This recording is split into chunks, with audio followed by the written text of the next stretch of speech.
ಇನ್ನು ಸತೀಶ್ ಜಾರಕಿಹೊಳಿ 2028ರ ಚುನಾವಣೆ ಆಗಲಿ ಆ ನಂತರದಲ್ಲಿ ನಾನು ಕೂಡ ಮುಖ್ಯಮಂತ್ರಿ ಸ್ಥಾನಕ್ಕೆ ಕ್ಲೈಮ್ ಮಾಡ್ತೀನಿ ಅಂತ ಬಹಳ ಬಹಿರಂಗವಾಗಿ ಹೇಳಿರುವಂತ ನಾಯಕ.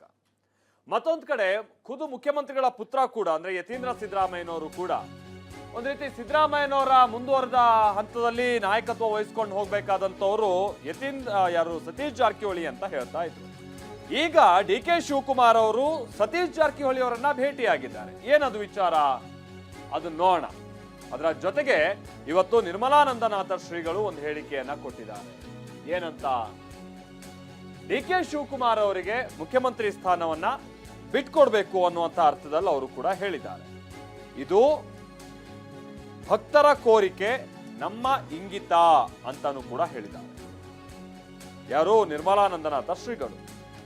ಡಿ ಕೆ ಶಿವಕುಮಾರ್ ಎಂದೂ ಕೂಡ ಪಕ್ಷ ನಿಷ್ಠೆ ಬಿಟ್ಟವರಲ್ಲ, ನೋವನ್ನ ಉಂಡು ಪಕ್ಷವನ್ನ ಕಟ್ಟಿದ್ದಾರೆ. ದೇವರ ಅನುಗ್ರಹ ಅವರ ಮೇಲಿರಲಿ ಅಂತ ಕೂಡ ಶ್ರೀಗಳು ಹೇಳಿದ್ದಾರೆ. ಪ್ರಸ್ತುತ ಕಳೆದ ಚುನಾವಣೆಯಲ್ಲಿ ನಮ್ಮವರೊಬ್ಬರು ಮುಖ್ಯಮಂತ್ರಿಗಳಾಗ್ತಾರೆ ಅಂತ ನಾವೆಲ್ಲರೂ ಕೂಡ ಒಟ್ಟು ನಿಂತು ಆಯ್ಕೆ ಮಾಡಿದ್ವಿ. ಆದರೆ ಆವಾಗ ಆಗಲಿಲ್ಲ.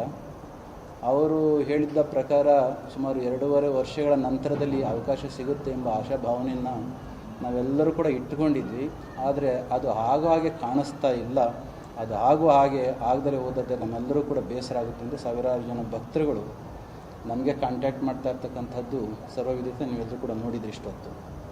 ಈ ಒಂದು ನಿಟ್ಟಿನಲ್ಲಿ ಈ ಗೊಂದಲಗಳು ಏನು ಸೃಷ್ಟಿಯಾಗಿ ನಿತ್ಯ ಮಾಧ್ಯಮಗಳಲ್ಲಿ ಹರಿದಾಡ್ತಾ ಇದೆಯಲ್ಲ, ಇದು ಯಾವುದೇ ಒಂದು ನಾಡಿಗೆ ಒಂದು ಅಭಿವೃದ್ಧಿ ಪಥದಲ್ಲಿ ಹೊರಟಂಥ ರಾಜ್ಯಕ್ಕೆ ಕ್ಷೇಮಕರವಾದ ವಾತಾವರಣ ಏನಲ್ಲ.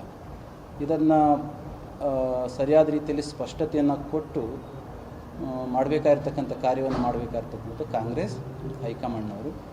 2.5 ವರ್ಷಗಳ ನಂತರದಲ್ಲಿ ಡಿ ಕೆ ಶಿವಕುಮಾರ್ ಅವರು ಮುಖ್ಯಮಂತ್ರಿಗಳಾಗಬೇಕು ಅಂತಕ್ಕಂಥದ್ದು ಅಭಿಪ್ರಾಯ ನಮಗೂ ಇತ್ತು ಮತ್ತು ರಾಜ್ಯದ ನಮ್ಮ ಭಕ್ತಾದಿಗಳಿಗೂ ಕೂಡ ಇದೆ.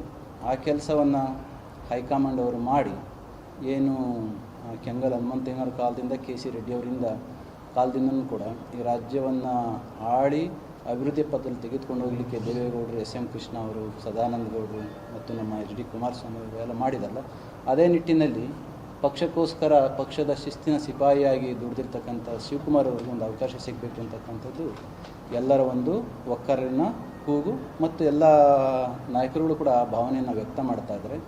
ಈಗ ಉಳಿದಿರ್ತಕ್ಕಂಥ ಇನ್ನು 2.5 ವರ್ಷಗಳ ಅಧಿಕಾರವನ್ನು ಡಿ ಕೆ ಶಿವಕುಮಾರ್ ಅವರಿಗೆ ಮುಖ್ಯಮಂತ್ರಿಯಾಗಿ ಕೊಟ್ಟು ಅವರ ವಿಷನ್ನಿಗೆ ಪೂರಕವಾಗಿರ್ತಕ್ಕಂಥ ರಾಜ್ಯವನ್ನು ಕಟ್ಟುವ ಕಾಯಕವನ್ನು ಮಾಡಲಿಕ್ಕೆ ಅವಕಾಶವನ್ನು ಕಾಂಗ್ರೆಸ್ ಪಕ್ಷದ ಮುಖಂಡರು ಮಾಡಿಕೊಡ್ಬೇಕು ಅಂತಕ್ಕಂಥದ್ದು ಸರ್ವ ಭಕ್ತರ ಒಂದು ಅಭಿಪ್ಸೆಯೂ ಕೂಡ ಇದೆ. ಅಫ್ಕೋರ್ಸ್ ನಮಗೂ ಕೂಡ ಆಸೆ ಸಹಜವಾಗಿ ಇರತಕ್ಕಂಥದ್ದು. ನಮ್ಮ ಸಮುದಾಯದಿಂದ ರಾಜ್ಯವನ್ನು ಕಟ್ಟಿ ಬೆಳೆಸಲಿಕ್ಕೆ ಹಲವಾರು ನಾಯಕರುಗಳು ಹೋಗಿರೋ ಹಾಗೆ ಇವರು ಕೂಡ ಒಬ್ಬ ಅಪ್ರತಿಮ ನಾಯಕರಿದ್ದಾರೆ. ಜೊತೆಗೆ ಆ ಕಾಂಗ್ರೆಸ್ ಪಕ್ಷದ ಶಿಸ್ತಿನ ಸಿಪಾಯಿ ಎಂದ್ರೂ ಕೂಡ ತಪ್ಪಾಗಲಾರದು. ಯಾವುದೇ ಸಂದರ್ಭದಲ್ಲಿ ಕೂಡ ಪಕ್ಷ ನಿಷ್ಠೆಯನ್ನು ಬಿಟ್ಟುಕೊಟ್ಟವರಲ್ಲ ಡಿ ಕೆ ಶಿವಕುಮಾರ್ ಅವರು, ಎಲ್ಲರೂ ಕೂಡ ಗೊತ್ತು.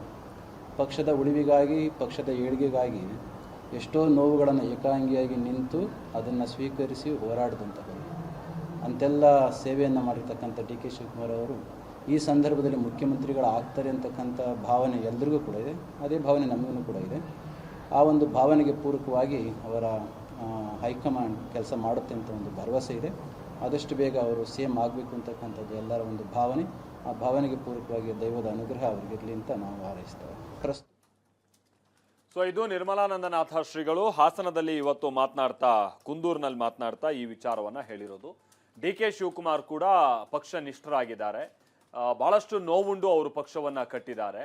ಆಮೇಲೆ ಒಕ್ಕಲಿಗ ಸಮುದಾಯದ ಯಾವ್ಯಾವ ನಾಯಕರುಗಳು ಹಿಂದೆ ಎಲ್ಲ ಮುಖ್ಯಮಂತ್ರಿಗಳಾಗಿ ರಾಜ್ಯಭಾರ ಮಾಡಿದ್ರು ಅವ್ರುಗಳನ್ನು ಕೂಡ ನೆನೆಯುತ್ತಾ ಅದೇ ಸಾಲಿನಲ್ಲಿ ಡಿ ಕೆ ಶಿವಕುಮಾರ್ ಕೂಡ ಸೇರ್ಕೊಳ್ಬೇಕು, ಅವ್ರಿಗಿರುವಂತಹ ವಿಷನ್ ರೀತಿಯಾಗಿ ಸರ್ಕಾರವನ್ನ ಅವರು ನಿರ್ವಹಿಸಲಿ, ರಾಜ್ಯವನ್ನ ಕಟ್ಟಲಿ ಅನ್ನುವಂಥ ಮಾತನ್ನ ಹೇಳಿದ್ರೆ ಬಹುಶಃ ಡಿ ಕೆ ಶಿವಕುಮಾರ್ ಅವರು ಅವಕಾಶ ಸಿಕ್ಕಂತ ಸಂದರ್ಭದಲ್ಲ ಕೆಲ ಹಿಂದೆ ಸ್ವಾಮೀಜಿಗಳು ಸರಿಯಾಗಿ ಅವ್ರ ಪರವಾಗಿ ಬ್ಯಾಟ್ ಬೀಸ್ತಾ ಇಲ್ಲ ಅನ್ನುವಂಥ ರೀತಿಯಾಗಿ ಅಥವಾ ತಮ್ಮ ಪರ ಧ್ವನಿ ಎತ್ತಲಿಲ್ಲ ಅನ್ನುವಂಥ ರೀತಿಯಾಗಿ ಅವರಲ್ಲಿರುವಂಥ ಕೆಲ ಬೇಸರವನ್ನು ಅವರು ಆಗಾಗ ಹೇಳ್ಕೊಂಡಿದ್ರು.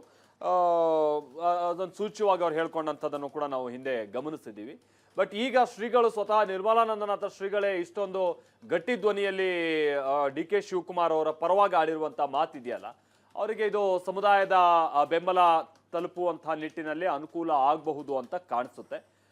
ನೋಡ್ಬೇಕಿದೆ ಇದು ಮುಂದೆ ಯಾವ್ಯಾವ ಬೆಳವಣಿಗೆಯನ್ನ ಪಡೆದುಕೊಳ್ಳುತ್ತೆ ಅಂತ. ಮತ್ತೊಂದ್ ಕಡೆ ಮೊನ್ನೆ ಕುಮಾರಸ್ವಾಮಿ ಅವರು ಕೂಡ ಸ್ವಲ್ಪ ಸಾಫ್ಟ್ ಕಾರ್ನರ್ ರೀತಿಯಾಗಿ ಮುಖ್ಯಮಂತ್ರಿ ಹುದ್ದೆ ಅನ್ನುವಂಥದ್ದು ಬಂದಂತ ಸಂದರ್ಭದಲ್ಲಿ ಡಿ ಕೆ ಶಿವಕುಮಾರ್ ಅವರಿಗೆ ಅದು ಸ್ವಲ್ಪ ಸಾಫ್ಟ್ ಕಾರ್ನರ್ ಆಗಿ ಮಾತನಾಡಿದಂಥದ್ದನ್ನು ಕೂಡ ನಾವು ಗಮನಿಸಿದ್ದೀವಿ.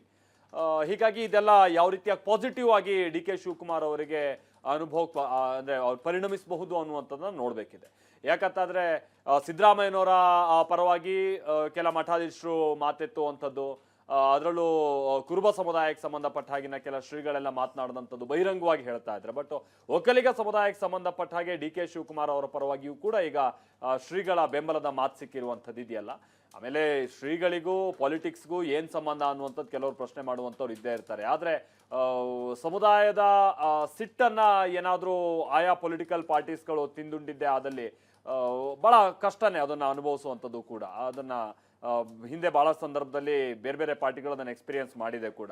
ಬಹುಶಃ ಈಗ ಆ ಮಟ್ಟಕ್ಕೆ ಏನಾದ್ರೂ ಹೋಗ್ಬಿಡುತ್ತಾ ಅನ್ನುವಂಥದ್ದು ಒಂದು ಆತಂಕ ಕಾಂಗ್ರೆಸ್ ಹೈಕಮಾಂಡ್ ಗುಂಟಾದ್ರೂ ಆಶ್ಚರ್ಯ ಇಲ್ಲ. ಯಾಕಂತ ಅಂದ್ರೆ ಸಮುದಾಯದ ಶ್ರೀಗಳು ಈಗ ಧ್ವನಿ ಎತ್ತಿರುವಂತ ಕಾರಣಕ್ಕಾಗಿ. ಇನ್ನು